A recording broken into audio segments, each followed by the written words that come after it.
বলছি ওই যদু দত্ত তো ভোটে দাঁড়িয়েছে। হুম। ওকে আমি ছোটবেলা থেকে চিনি। ওটা একটা অমায়িক খচ্চর লোক। ছেলেটাও নিশ্চয়ই বাবার মতো তৈরি হয়েছে।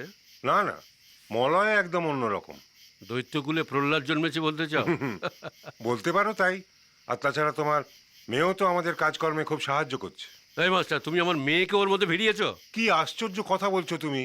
তোমার মেয়ে বলে কি তার কোনো স্বাধীন চিন্তা ভাবনা থাকবে না? এই শোনো মাস্টার, আমার মেয়েকে পড়িয়েছো বলে কি তুমি মাথা কিনে নিয়েছো? আমার মেয়ে এই সমস্ত নোংরা ব্যাপারে থাকবে না। যদু দত্ত ভোটে দাঁড়ানোয় তোমার খুব রাগ হয়েছে, তাই না? আমার রাগে কি এসে যায়?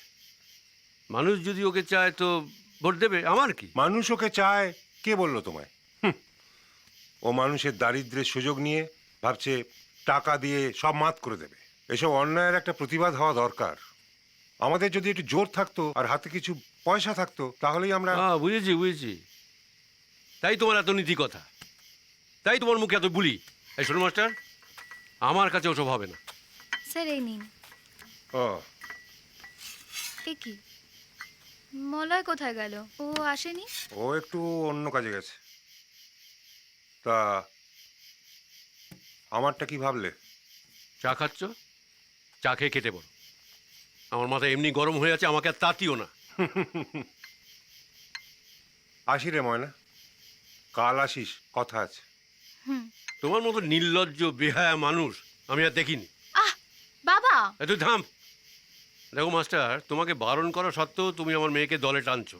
আমি টানার কে? তোমার মেয়ে তার বিচার বুদ্ধি দিয়ে যা বুঝেছে তাই করছে।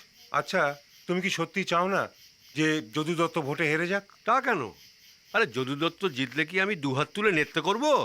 তাহলে আমি যা বললাম ভেবে দেখো। এই নাও ধরো, আমি চলি আজ।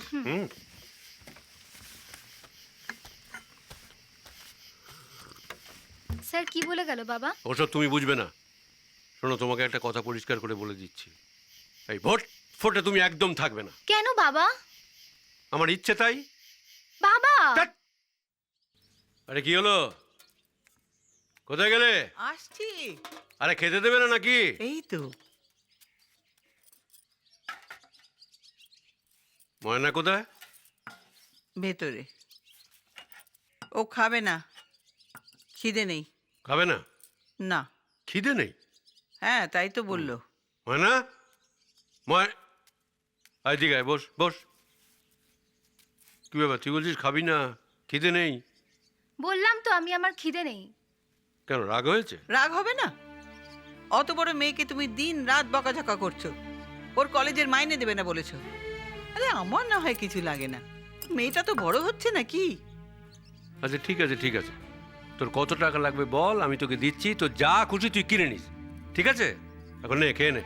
তুমি আমাকে স্যারের কাছে যেতে বারণ করলে কেন? দেখ মা, আমি যেটা বলি তোর ভালোর জন্যই বলি।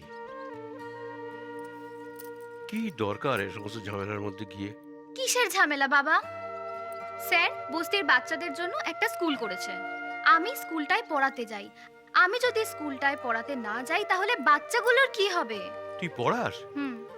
স্কুলে পড়াস? হ্যাঁ। কই, আমাকে তো কিছু বলিস নি। তো স্কুলে যদি পড়াস তো তোর নিজের পড়া পড়বি কখন? আমি আমার পড়াশোনা সামলেই যাই বাবা। তো সত্য মাস্টারের মিটিং মিছিল এসব?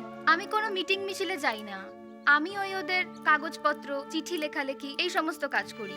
আর তোমার যদি সেটাও পছন্দ না হয় তাহলে যাব না। আচ্ছা, সত্য মাস্টারকে একবার দেখা করতে বলিস তো। তার মানে? তার মানে না গেলে বুঝবি কি করে? যাস, কিন্তু স্কুলে পড়ানো আর লেখাপড়া এই পর্যন্ত, ব্যাস। ও বাবা! আরে ছাড় ছাড় ছাড় ছাড়। কি এবার খিদে পেয়েছে? হ্যাঁ মা, খেতে দাও তো। আমার সোনা মেয়ে, আমার সোনা মেয়ে।